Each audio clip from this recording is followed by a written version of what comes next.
Welcome to Coaching for Creatives with Kirsten. My name is Kirsten Call. I'm a therapist-trained life coach and a children's book author. Together, we'll get the drama out of our lives and onto the page.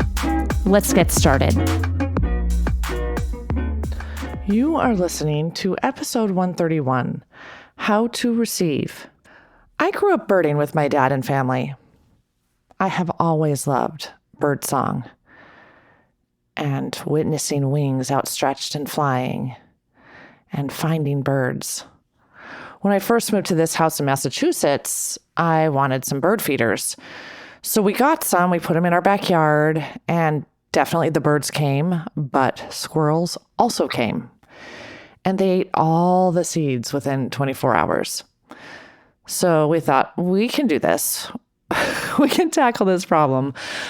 We tried hot sauce. That should have made the seeds too spicy for the squirrels. Birds don't notice spice.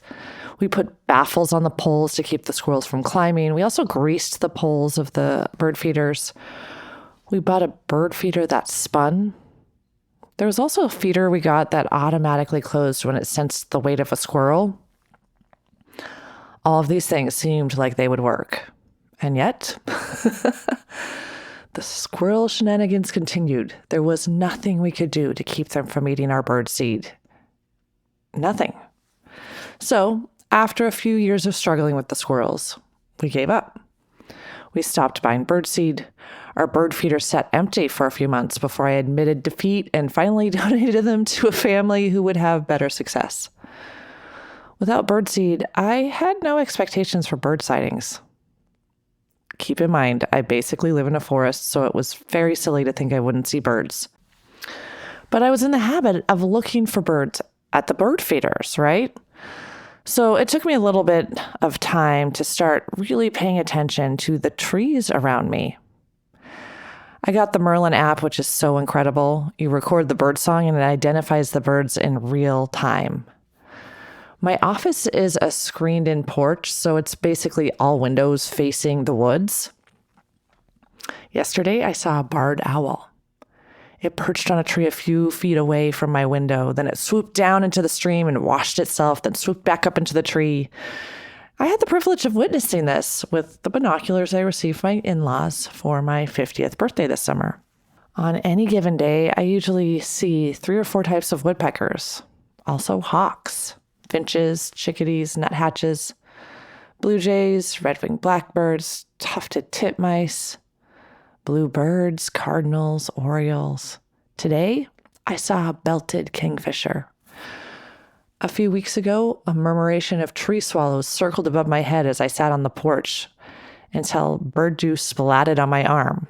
I took it as a sign to go inside, but I also felt so grateful for the attention. In many cultures, bird dew landing on you is a sign of good fortune, after all. So now I see more different types of birds than I ever did when I limited myself to looking at our bird feeders. I've noticed there are as many types of receiving as there are birds and people. There are people who don't want to receive. They only want to give. There are people who are only willing to take and aren't willing to give. But the healthiest way is reciprocity, for us to give and receive in a way that uplifts and connects us to each other. So I want to talk about the definition of the word receive in the Merriam-Webster's dictionary. To receive is a transitive verb.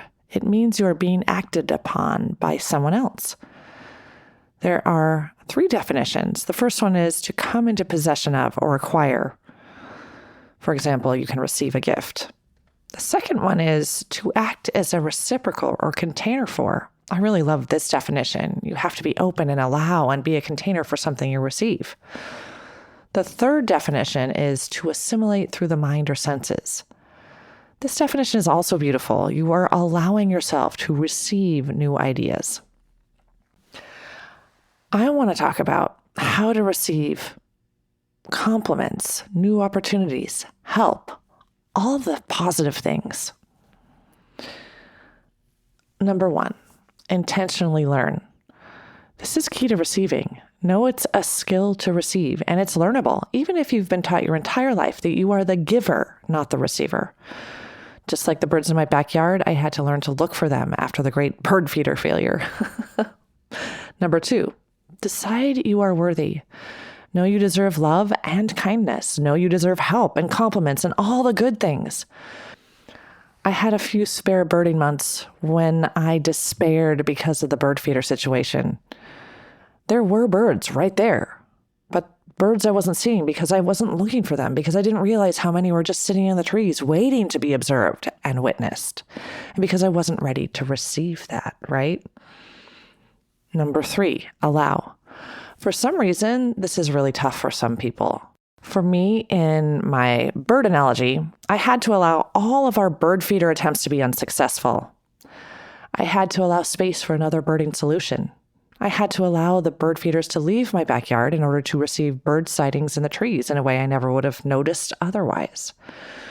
In terms of people, some people can't allow themselves to receive compliments, for example. They deflect or contradict. Do you know that when someone gives you a compliment, it doesn't feel good for them when you contradict or deflect? It's like you're denying the goodness they're giving you. So the next time someone says, "Wow, that presentation was incredible," or "I love your hair," don't deflect. Don't say, "No, it wasn't," or "No, my hair's not that great." Say thank you and leave it at that. Allowing compliments is one thing, but allowing ourselves to receive help is even more difficult for some people. When someone offers to help you, instead of rejecting their help, allow it. It helps you, but most of all, it helps the giver. It is so good for us to give and serve others. Studies show that when we give and serve, we get a hit of dopamine and feel-good neurotransmitters. When we refuse to receive, we are keeping others from their dopamine and, frankly, from being a good person, right? Number 4, humble yourself. This goes along with allowing ourselves to receive. In order to receive, we have to admit our weakness. We have to admit we need help. We may have to even tell someone that we need help, and then allow the help. This is very hard for independent people who prefer to be the helper, not the helpee. I preferred to lure the birds closer to my house with birdseed when I first moved into this house. I wanted to be the helper, the feeder, the provider for the birds I watched. Instead, I became just an observer. I hear birdsong every morning. And studies have shown that listening to birdsong lowers anxiety. I've mentioned this on the podcast before, how we have evolved to feel calm when birdsong occurs because it means there are no predators. When birdsong stops, our bodies know to be on alert. So I have been the helpee in receiving help from the birds for years. Number 5, ask for help. Again, key to receiving is asking for the things you need and want to receive. If you are humble and ask for the help you need, you are better able to receive it. You can ask for help from other people. You can ask for help from the universe or from God. Asking for help shows you are ready and willing and allowing yourself to receive, which leads me to number 6, which is show gratitude. When you receive help, sincerely say thank you. I actually sometimes thank the birds for showing themselves to me. Number 7, be present. Allow yourself to fully experience how you feel when you receive help. And when you help someone else, notice that too. Notice what happens in your mind and your heart. Intentionally stop and breathe into the feelings. Number 8, reciprocity. Giving and receiving are a beautiful way to connect with each other. There's a really lovely reciprocity in receiving from someone and also in giving to someone. We can lift each other up and connect with each other in a way that only happens through serving each other. So I challenge you to find one person you want to help, then send them an email or call them or text them. Offer some support. As you practice receiving this month, I hope you make it a goal to pay attention to the times you feel uncomfortable with receiving. And don't give in to the discomfort. Allow yourself to receive, embrace the help, and notice how your connection to yourself, God, and others changes as you receive.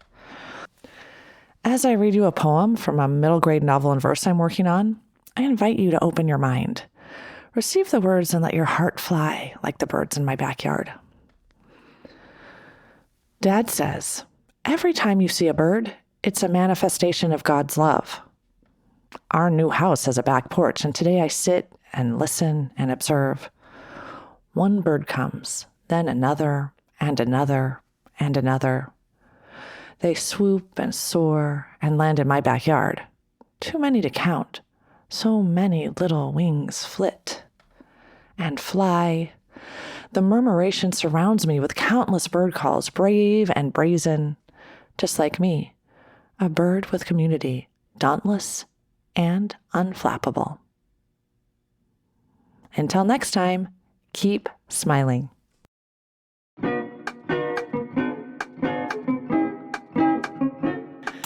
If you like what you've heard, check out my Get Yourself Unstuck program.